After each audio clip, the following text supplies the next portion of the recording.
주의 신을 내가 떠나 어디로 피하리까? 주는 모든 것 아시오니 어디로 다니리까?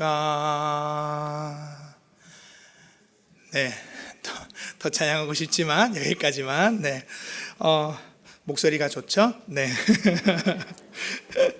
네, 이렇게 저라도 자랑해야지 될 것 같아서 웃으면서 또 주님의 말씀을 듣기를 원합니다.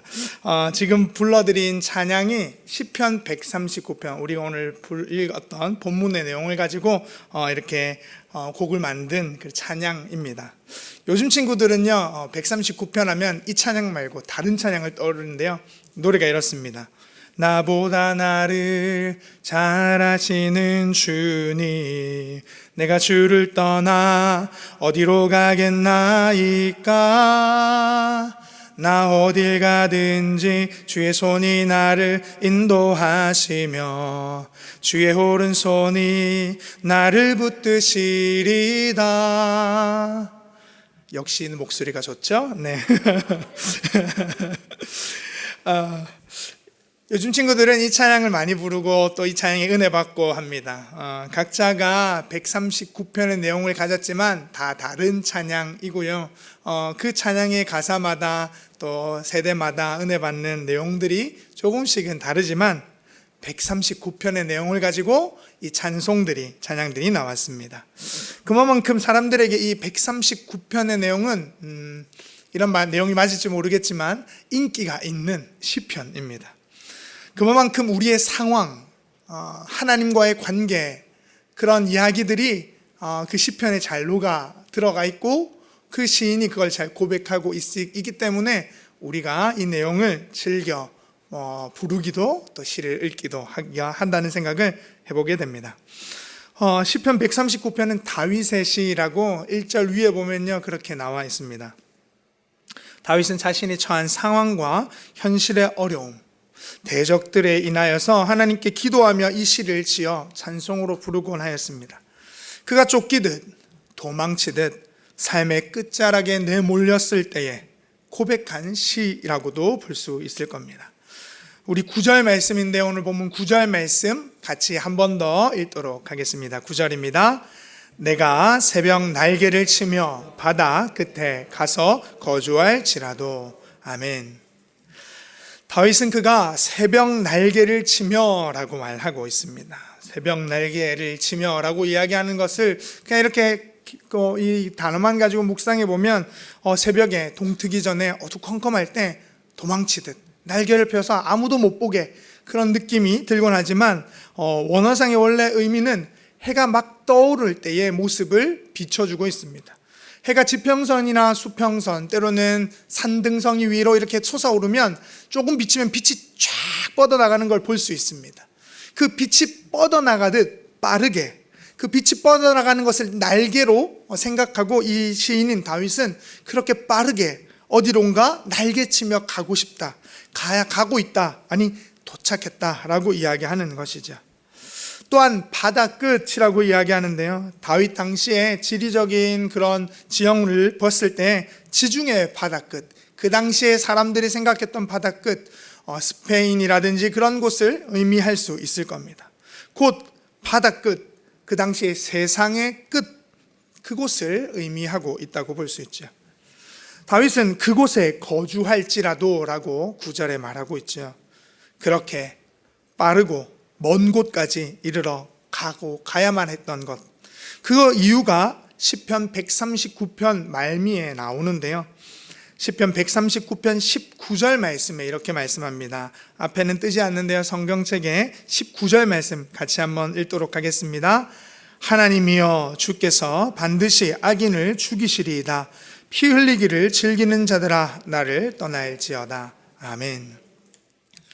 다윗을 쫓아오는 악인들, 그들로 인하여서 다윗은 지금 세상 끝에, 바다 끝에 새벽 날개를 치며 벗어나고 싶은 자신의 마음, 아니 그곳에 도달해 있을지도 모르는 자신의 모습을 보게 되는 것이죠. 우리가 다윗 하면 수많은 대적들이 생각이 납니다. 성경에 익히 다윗의 대적들에 대해서 사무엘서라든지 그곳에 많이 나와 있기 때문이죠. 다윗 하면 우리가 잘 알고 있는 대로 이스라엘의 두 번째 왕입니다. 첫 번째 왕은 사울이었죠. 다윗이 골리앗과의 전투에서 승리하게 되고, 그는 이스라엘의 장수가 되고 그 사울 밑에서 일하게 됩니다. 그러나 사람들의 이야기 그리고 사울의 시기 속에 다윗은 쫓기는 삶을 살게 되죠. 사울을 피하여 굴에 숨기도 하고요, 사울을 피하여 적국인 블레셋 가드 왕 아기스 앞에서 미친 채 하며 침을 흘리며 자신의 모습이 그렇게 목숨을 구걸하기도 했습니다. 그리고 그의 인생의 또 하반기에는 자신의 아들인 압살롬이 쿠데타를 일으켜서 그를 피하여서 궁을 쫓겨가듯 도망가듯 빠져나오고, 그렇게 도망자의 신세를 또 살게 되죠. 그의 삶의 수많은 시간들을 쫓기고 피하고 도망가는 그런 시간들이 있었습니다. 그가 그렇게 살아왔던 인생은 하나님을 피해 달아가는 것 같기도 하고, 하나님이 계시지 않는 곳에 자신의 모습을 처량하게 자신의 상황을 옮겨나가기 위하여서 살아내는 모습도 보이곤 했다는 것이죠. 꼭 이것이 다윗만의 이야기는 아닐 것입니다. 다윗은 자신의 형편과 사정을 이렇게 시로 우리에게 성경에 기록되어서 나오고 있지만 우리도 마찬가지가 아닌가요? 사람들과의 관계 가운데 숨이 저어오듯 답답한 순간들 속에 도망치기도 했습니다. 세상살이에 이리저리 지쳐서 쫓기듯 밀려가기도 하고요, 도망치듯 그 상황을 벗어나려고 몸부림치는 그런 나날들이 있었다 말이죠. 저와 여러분들의 삶에 누구든 그 삶의 여정 속에 그런 일들이 있었습니다. 누구에게나 그렇게 자신의 삶을 회피하고 도망치고 싶은 순간들이 왜 없었겠습니까? 지금도 마찬가지일 겁니다. 코로나 시대를 살면서 우리는 바이러스 앞에 무력하고 어떻게 해야 될지 방도를 찾지 못하는 헤매이는 모습이 우리의 모습이죠. 우리의 모습뿐만 아니라 전 세계가 겪고 있습니다. 6월 초까지만 해도 이제 사람의 확진자 수가 줄어든다라는 생각이 들었고, 곧 이제 바이러스에 대한 백신도 잘 맞으면 여기가 회복되겠다, 일상으로 돌아가겠다라는 생각들이 다 우리의 마음에 있었습니다. 근데 웬걸 7월 시작하면서 확산세가 무섭게 치솟더니 이제는 1,700, 800명이 하루에 확진자가 되고요. 그리고 또한 변이 바이러스는 백신에도 이렇게 영향을 안 받는다는 이야기들도 들려옵니다. 그렇게 이런 어려움을 겪고 있는 우리의 형편, 사정, 그래서 어찌할 방도를 모르는 모습이 다윗과 우리의 모습이죠. 이러한 어려움 속에 새벽 날개를 치며 도망치고 벗어나려고 바다 끝에 거할 때 우리는 실패한 것 같고 이제 더 이상 소망이 없는 그 현실 속에 있는 나 자신을 발견하고 보게 됩니다. 오늘 우리가 부른 찬송가 387장이요, 예배 시간에 함께 불렀던 387장 가사를 잠시 한 번 더 보려고 하는데요, 가사를 보면요, 멀리 멀리 갔더니 처량하고 고나여 슬프고도 외로워 정처 없이 다니니 예수 예수 내 주여 마음 아파 울 때에 눈물 씻어주시고 나를 위로하소서. 다니다가 쉴 때에 쓸쓸한 곳 만나도 홀로 있게 마시고 주여 보호하소서. 예수 예수 내 주여 지금 내게 오셔서 떠나가지 마시고 길이 함께 하소서. 아멘. 사진 한번 띄워주시면요, 지금 두 분의 사진, 남자 여자가 떠 있는데요, 윌리엄 베어드와 애니 로리 아담스 두 부부입니다. 보통 이제 베어드 선교사님 부부라고 하는데요, 두 분은 우리나라에 선교를 하러 오신 두 분입니다. 한국 이름이 있는데요, 밑에 적혀 있는데 배위량, 안애리라고 합니다. 두 분은 1890년 11월에 결혼을 하게 되었습니다. 그 전부터 이제 사귀고 또 시간이 약정한 날이 되어서 결혼을 하였는데요. 그리고 이전부터 하나님께서 주신 소명인 조선 땅에 복음을 전파하는 선교사가 되기 위하여서 1891년 1월에 부산항, 우리가 살고 있는 지금 이곳 부산항에 도착하셨습니다. 제가 언제 결혼했다고 말씀드렸죠? 90년 11월. 부산에 도착한 게요 91년 1월. 결혼하고 뭐 했다고요? 바로 조선으로 왔습니다.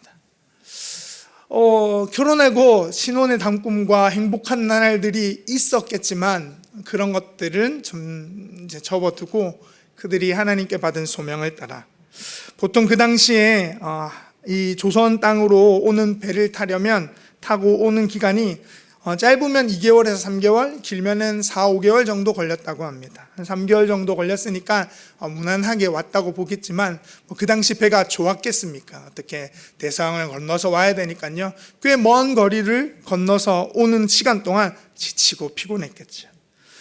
또한 그들이 당도한 이 조선 땅 가운데에는 척박하고 또 이곳에서의 여러 가지 어려움들, 결혼하자마자 와서 수많은 어려움들을 겪게 되었습니다.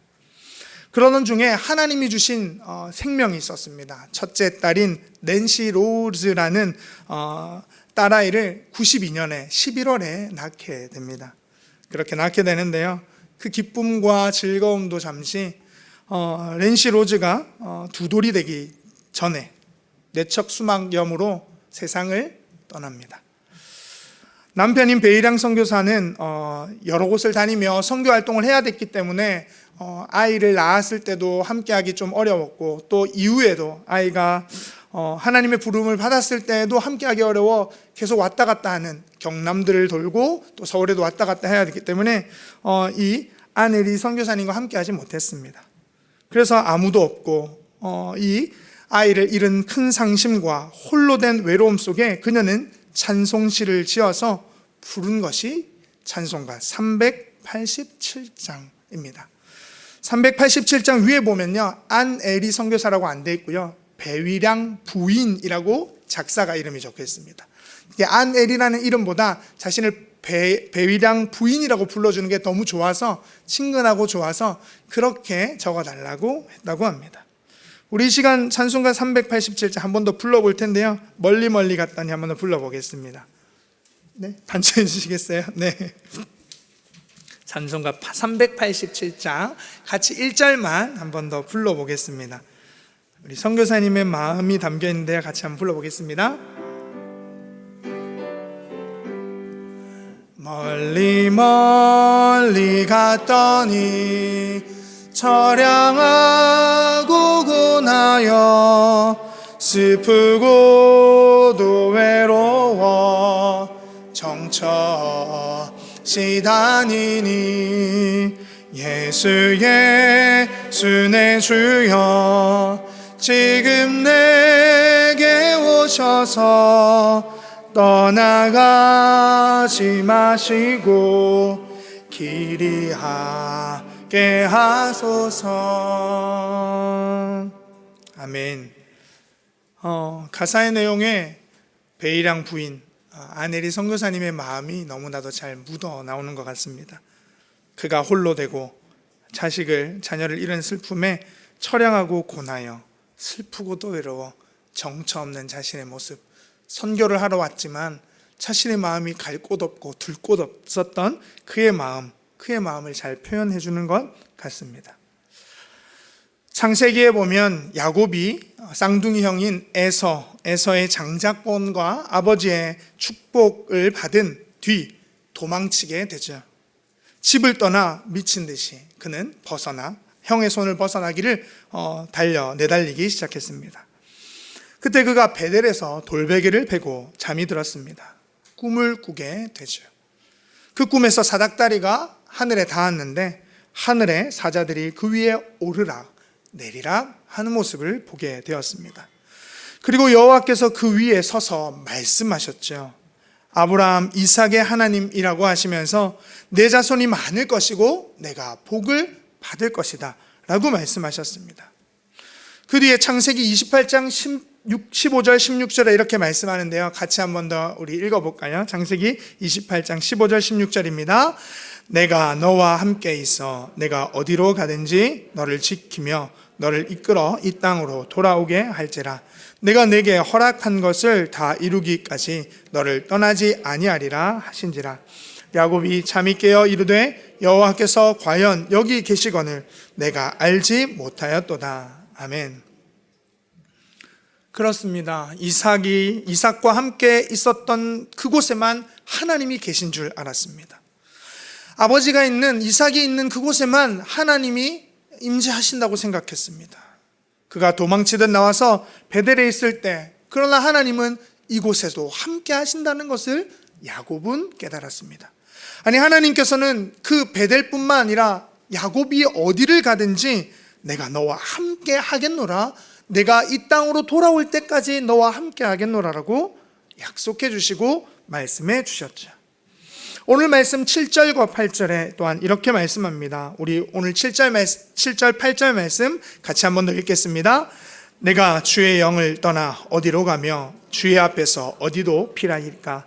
내가 하늘에 올라갈지라도 거기 계시며 수월에 내 자리를 펼지라도 거기 계시니이다. 아멘. 하나님을 떠나서 어디로 피할 수 있습니까? 다윗의 고백입니다.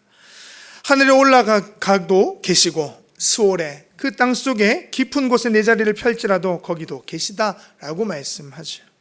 여기 스올이라는 것은 당시의 사람들이 죽으면 땅에 묻은 사람, 땅에 묻은 그곳에서 땅 깊숙이 밑에 그 죽은 자들이 함께 모이는 곳, 그곳을 스올이라고 불렀습니다. 그 스올, 땅 깊은 곳, 오늘 이 다윗은 내가 죽어 저 밑에 내려간다 할지라도, 희생을 다 한다 할지라도 거기서도 하나님이 계시지 않습니까? 거기서도 하나님이 계십니다 라고 말씀하며 어느 곳에든지 계시는 무소부재하신 하나님을 말씀하고 있습니다. 우리는 생각하기에 하나님이 내가 있는 곳, 아니면 오늘 예배드리는 시간, 아니면 때로는 내가 기도할 때 그때만 하나님이 계신다고 생각될지 모르지만은 하나님은 우리가 있는 그 어느 곳에나 함께 하십니다. 예레미야서 23장 23절과 24절에 이렇게 말씀합니다. 우리 이 말씀도 같이 한 번 더 읽도록 하겠습니다. 여호와의 말씀이니라. 나는 가까운 데 있는 하나님이요 먼 데 있는 하나님은 아니냐. 여호와의 말씀이니라. 사람이 내게 보이지 아니하려고 누가 자신을 은밀한 곳에 숨길 수 있겠느냐.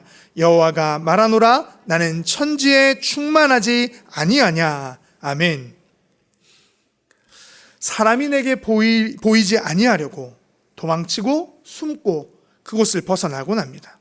또한 누가 자신을 은밀한 곳에 숨길 수 있겠느냐라고 말하는 것 같이, 또한 여호와가 천지에 충만하지 아니하냐라고 물어보는 것과 같이 하나님은 온 땅에 충만하셔서 우리가 어디에 있든지 그곳에 계시는 분이라 말씀하는 것이죠. 또 오늘 우리가 읽은 본문 10절에 이렇게 말씀하는데요. 거기서도 주의 손이 나를 인도하시며 주의 오른손이 나를 붙드시리이다. 아멘.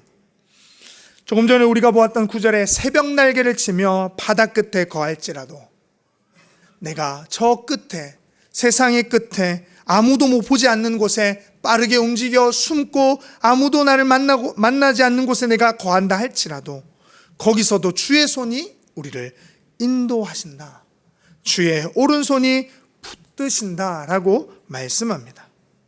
그렇게 하나님은 우리가 어디에 있든지 함께 하시는, 우리를 포기하지 아니하시는 하나님이시다 말씀하는 것입니다. 왜 하나님이 우리를 포기하지 않으십니까? 왜 우리를 그냥 내버려 두지 않고 가까이 찾아와 우리 안에 거하십니까? 아니, 우리가 어디에 있든지 하나님은 그곳에 계신다고 말씀하고 계십니까? 그 이유는 그분이 우리를 창조하신 창조주요 우리의 아버지이시기 때문입니다. 오늘 우리가 읽었던 139편 13절과 14절에 보면, 그리고 16절에 보면 이렇게 말씀하는데요. 제가 읽어드리겠습니다. 13, 14, 16절입니다. 주께서 내 내장을 지으시며 나의 모태에서 나를 만드셨나이다. 내가 주께 감사하옴은 나를 지으심이 심히 기묘하심이라. 주께서 하시는 일이 기이함을 내 영혼이 잘 아나이다. 내 형질이 이루어지기 전에 주의 눈이 보셨으며 나를 위하여 정한 날이 하루도 되기 전에 주의 책이 다 기록이 되었나이다. 아멘. 하나님이 우리를 창조하셨습니다. 나에 대해 누구보다 잘 알고 계시는 분이 바로 우리 하나님이시라는 것이죠. 우리가 방황하고 헤매이며 쫓기고 도망치며 피한다 할지라도, 어떠한 외적인 요인 때문에, 내적인 갈등 때문에 어디를 간다 할지라도 그분은 우리를 포기하지 아니하시고 우리가 있는 곳에 찾아와 함께 하시겠다 말씀합니다. 왜냐하면 그분이 창조주요 우리의 아버지이기 때문이라 말이죠. 누가복음 15장에 보면 탕자의 비유가 있습니다. 우리가 잘 아는 대로 탕자가 자신의 아버지로부터 재산을 받아 먼 나라로 가서 사업을 잘해서 번성했다는 내용이 아니라 허랑방탕하여 모든 재산을 탕진하고 아버지께로 돌아온다는 내용이 탕자의 내용입니다. 탕자의 내용은 탕자가 중심인 것 같지만 사실 그 내용의 중심은 탕자의 아버지가 중심입니다. 탕자가 떠나고 그의 아버지는 하루도 마음 편할 날이 없었습니다. 그렇게 아들을 기다리며 아버지는 아들의 소식이 들려오는 것을 듣게 되죠. 그가 먼 나라에서 허랑방탕하여 재산을 다 탕진했다더라. 그가 갈 곳이 없어서, 받아주는 데가 없어서 구걸하고 먹을 것이 없어서 돼지 시험열매를 먹고 산다더라. 그 이야기를 들은 아버지, 그 탕자의 아버지는 마음이 미어지고 이제나 저제나 그 아들이 돌아오기만을 마을 어귀 입구에서 기다리며 서 있는 것이지. 근데 아들이 돌아올 때에 먼 발치에서도 그 아들을 알아보고 달려가 그의 목을 끌어안고 그를 입맞추며 종으로 받아달라는 아들에게 너는 내 아들이다, 종이 아니다 라고 말하고 있는 것이 거기 탕자를 보낸 탕자의 아버지의 마음이며 하나님의 마음입니다. 최근에 보도된 뉴스 중에 중국에서 24년 만에 잃어버렸던 아들을 찾았다는 뉴스가 있는데요. 먼저 준비된 영상이 있습니다. 함께 보시겠습니다. 누가에게 납치당한 아들을 찾기 위해 24년 동안 중국 전역을 헤맨 아버지가 마침내 아들과 재회했습니다. 그동안 50만 킬로미터를 돌아다닌 아버지는 20대 청년이 된 아들을 품에 안았고 당시 납치범들은 붙잡혔습니다. 베이징 송특파원의 보도입니다. 这得叫生别管，这妈妈能害的，找不到的。 유괴된 아들을 찾기 위해 나선 아버지의 모습을 그린 영화 잃어버린 아이들. 15年，只有在路上，我才感觉我是一个父亲。 이 영화는 지난 1997년 집 앞에서 2살 배기 아들을 납치당한 궈강탕 씨의 실화로 만들어졌습니다. 궈 씨는 아들을 되찾기 위해 오토바이에 사진을 넣은 커다란 깃발을 꽂은 채 중국 전역을 헤맸습니다. 이동 거리만 무려 50만 킬로미터. 여러 차례 사고를 겪고 10번이나 오토바이를 폐차했지만 단 하루도 멈추지 않았습니다. 我就想我在外面找呢，可能孩子能找到。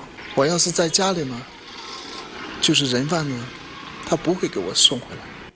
다른 실종 아동 가정까지 돕던 궈 씨에게 최근 아들의 단서를 찾았다는 소식이 전달됐고 DNA 확인을 거쳐 24년 만에 장성한 아들을 다시 품에 안았습니다.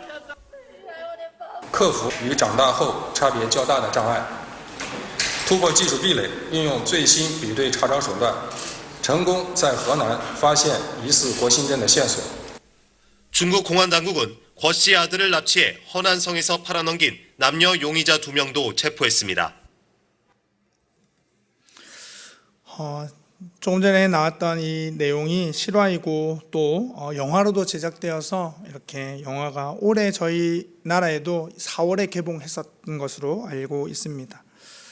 영화 개봉할 때에는 아직 아들을 찾기 전이었고요. 얼마 전에 찾았기 때문에 그 아들에 대한 뉴스가 보도되었던 것이죠.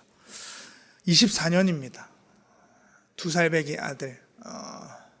보낸 시간 얼마 안 되기에 그냥 잊어버리고 살아도 될 법할지 모르지만 당사자인 아버지는 그 아들을 잊을 수가 없고 잃어버린 아들을 찾기까지 길 위에서 헤매일 수밖에 없었습니다.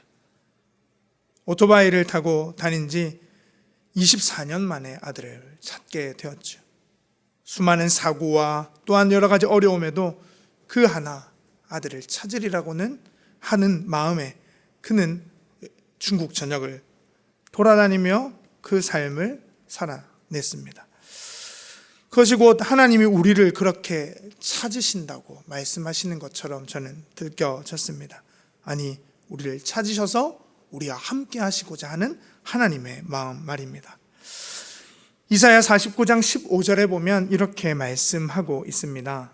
이사야 49장 15절에 보면 여인이 어찌 그 젖먹는 자식을 잊겠으며 자기 태에서 난 아들을 긍휼히 여기지 아니하겠느냐. 그들은 혹시 잊을지라도 나는 너를 잊지 아니할 것이라. 아멘. 나는 너를 잊지 아니할 것이라. 하나님이 우리를 향하신 마음이요 하나님의 사랑입니다. 코로나 시대를 살아가는 우리 모두가 무엇을 어떻게 해야 될지 잘 모릅니다. 안다고 이야기하는 것, 사실은 그것은 참 모순된 이야기입니다. 어떻게 다시 이렇게 확산될지 몰랐죠. 하나님을 믿는 우리도 사실 우왕좌왕하기는 마찬가지입니다. 세상만 혼란스러운 게 아니라요, 믿음을 가진 우리도 혼란스럽습니다. 예배를 드리려고 앉아있지만 마음을 빼앗기기도 하고 교회에 올 수 없는 상황이 계속됨에 따라 신앙이, 믿음이 작아진 것만 같은 나의 모습이 보일 때도 있습니다. 어느 누가 교회에 와서 예배드리지 못한다고 해서, 교회에 나가지 않는다고 해서 편하다, 영상으로 예배드리니까 참 좋다라고 생각을 하겠습니까? 아니, 한두 번은 그렇게 생각 들지 모릅니다. 그러나 마음에는 너무나도 불편합니다. 하나님 앞에 가야 하고 예배를 드려야 하고 하나님 앞에 더 가까이 가고 싶은 마음이야 그 누구보다 영상으로 예배드리는 이들, 또한 함께하지 못하는 그들의 마음에 더 마음이 무거울 것입니다. 이렇게 해도 되나라는 생각이 들 정도로 말이죠. 갈 수 없는 상황이라 어쩔 수 없다라고 스스로 타협하기도 하고, 때로는 그래도 교회 가야 하지 않나 고민도 됩니다. 그렇게 우리는 코로나라는 외적인 요인들과 내적인 갈등이 뒤섞여서 방황하며 멀어진 것 같은, 하나님과의 관계에서 소원해진 것 같은 나의 모습을 발견하기도 한다 말이죠. 그러나 사랑하는 성도 여러분, 하나님 분명히 말씀하십니다. 우리가 있고 때로는 외면해 있는 거기서도 하나님 우리와 함께 계십니다. 무소부재하신 하나님께서 내가 방황하고 고민하고 갈등하는 그 모든 시간과 장소 가운데에 함께 하셔서 내가 너를 포기하지 않는다, 너는 내 아들이며 딸이다, 내가 너와 함께 할 것이다 말하는 하나님이 우리와 함께 하심을 기억하는 우리 모두 될 수 있기를 간절히 소망합니다. 마지막으로 시편 139편 1절, 우리를 나보다 나를 더 잘 아시는 하나님께서 이렇게 말씀하는데요, 우리 성경으로 봐야 될 것 같습니다. 함께 읽도록 하겠습니다. 시편 139편 1절입니다. 여호와여, 주께서 나를 살펴보셨으므로 나를 아시나이다. 아멘. 기도하겠습니다. 살아계신 아버지 하나님, 감사합니다. 하나님이 나의 아버지셔서 감사합니다. 내가 방황하고 혼란스러워 먼 곳에 홀로 떨어진 것 같은 그때에도 나에게 찾아오셔서 하나님은 우리를 홀로 버려두지 아니하시고 그곳에 다시 살 소망을 붙들게 하시는 하나님임을 믿습니다. 코로나의 어려운 시대를 지나가지만 우리는 어떻게 무엇을 해야 할지 잘 모릅니다. 그러나 하나님, 우리가 살아가는 삶의 현장에 하나님 찾아오셔서 하나님의 자녀라고 말씀하시고 너는 내 아들이다, 너는 내 딸이라 말씀하시는 살아계신 하나님이 우리와 영원히 함께 하신다는 것을 알게 하시고 경험케 하시고 믿게 하여 주옵소서. 예수님의 이름으로 기도드립니다. 아멘. 다 같이 일어나셔서 주의 신을 내가 떠나 함께 찬양하겠습니다.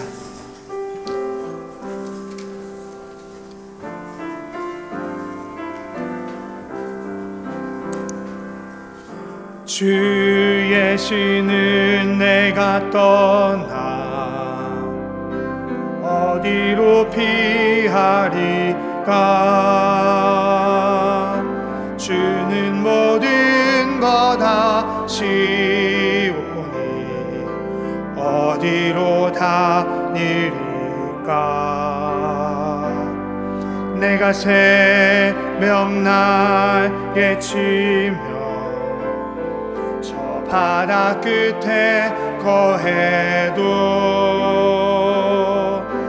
어둠도 숨기지 못하리라 주님의 손이 날 인도해 주님은 내 모든 것을 지으신 분이시니 주님의 위대하심을 내가 고백하리라 주의 신을 내가 떠나 어디로 피하리까 주는 모든 것 아시오니 어디로 다니리까 내가 새벽 날개 치며 저 바다 끝에 거해도 어둠도 숨기지 못하리라 주님의 손이 나 인도해. 사랑하는 성도 여러분, 이제 거룩한 하나님의 말씀을 품고 세상에 나아가십시오. 우리가 어느 곳에 어떠한 상황 가운데 있든지 하나님은 우리와 함께 하십니다. 도망치고 피하고 쫓기듯 살아가는 우리의 삶에 하나님 외면하지 아니하시고 찾아와 나의 사랑하는 아들이라고 딸이라고 말씀해 주십니다. 그 하나님의 음성을 듣고 붙드심을 경험하며 살아가는 우리가 되기를 부탁드립니다. 지금은 죄와 죽음에서 우리를 구원하신 예수 그리스도의 은혜와 온 우주 만물을 창조하시고 무소부재하신 아버지 하나님의 사랑과 성령님의 감화, 감동, 위로, 교통하심이 삶의 무게에 짓눌려 방황하고 피하고 도망치는 우리의 삶에 찾아오셔서 그 사랑으로 함께 하시는 양정교회 모든 성도님들과 그 가정 위에 지금도 세계 가운데 선교의 사명을 감당하는 선교사님과 그 가정과 열방 위에 이제로부터 영원히 함께 하시기를 간절히 축원하옵나이다. 아멘.